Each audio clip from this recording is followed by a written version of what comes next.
إن الله وملائكته يصلون على النبي يا أيها الذين آمنوا صلوا عليه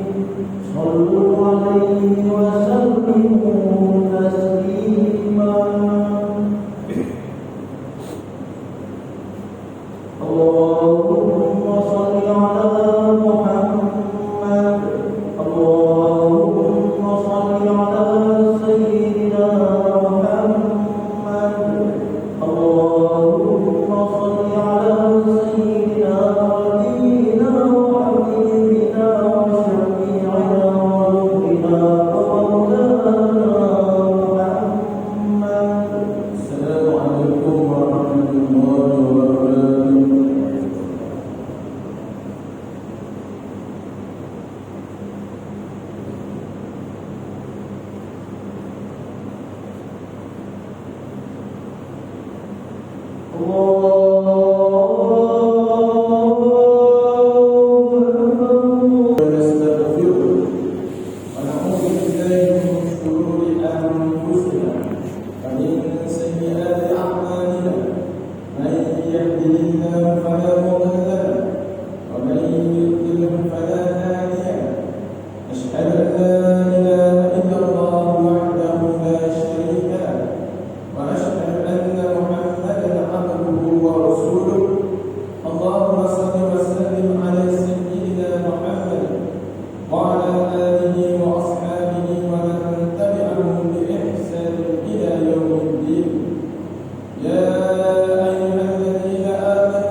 Ialah pemindahan maklumat daripada percakapan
kedua, apabila seseorang menerima berita mengenai seseorang tanpa menyelidiki kesalahannya, lalu ia menyebarkan kepada orang lain, sama ada dengan niat untuk memburuk-burukkannya ataupun tidak.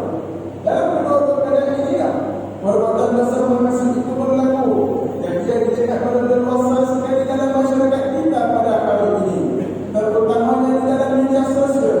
Perbuatan menghasil ini juga berlaku disebabkan oleh hasad dengki dan iri hati kepada seseorang dan sanggup berusaha untuk menjatuhkan individu tersebut dengan apa jalan sekalipun. Ada dalam kalangan mereka yang mencemburui kebahagiaan orang lain, iaitu pasangan suami isteri yang bahagia. Ada juga jika sekiranya ada orang lebih daripadanya, dan ada juga yang tidak boleh melihat kawan-kawan di tempat kerja berjaya lebih daripadanya.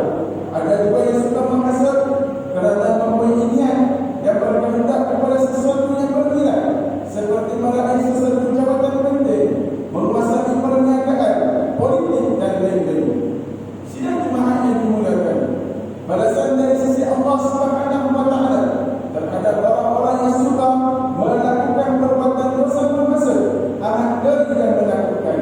Antara balasan bagi mereka yang suka perbuatan dosa menghasut adalah yang pertama, mereka yang suka melakukan perbuatan dosa menghasut akan mendapat azab siksaan di dunia dan di hari akhirat kelak. Firman Allah Subhanahu wa taala dalam surah An-Nur ayat ke-19, A'udzu billahi minasyaitonir rajim. Bismillahirrahmanirrahim. Innal ladzina yuhibbuna an tashi'a al-fahishatu fil ladzina amanu lahum 'adzabun alimun fid dunya wal akhirah. Wallahu ya'lamu wa antum la ta'lamun. Sesungguhnya orang-orang yang sudah menghibahkan tuduhan-tuduhan yang buruk dalam kalangan orang-orang yang beriman, mereka akan beroleh azab siksa yang tidak terberi sakitnya di dunia dan di hari akhirat. Dan ingatlah, Allah mengetahui segala perkara, sedang kamu tidak mengetahui yang demikian. Yang kedua, mereka yang melakukan perbuatan dosa menghasut akan disiksa di hari akhirat kelak dengan siksaan yang amat pedih dan mengerikan. Nabi SAW bersabda yang bermaksud, berkata malaikat yang mengiringi Rasulullah SAW, adapun orang yang engkau datangi sebentar tadi, dia disiksa dengan dihiris-hiris pipinya sehingga ke belakang lehernya, dan dihiris-hiris lubang hidungnya sehingga menembusi belakang lehernya, dan dihiris-hiris matanya sehingga menembusi batang lehernya.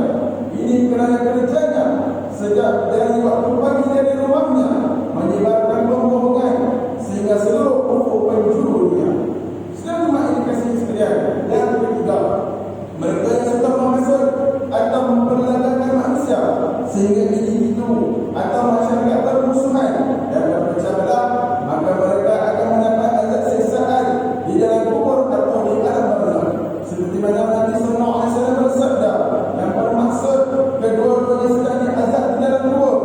Tidaklah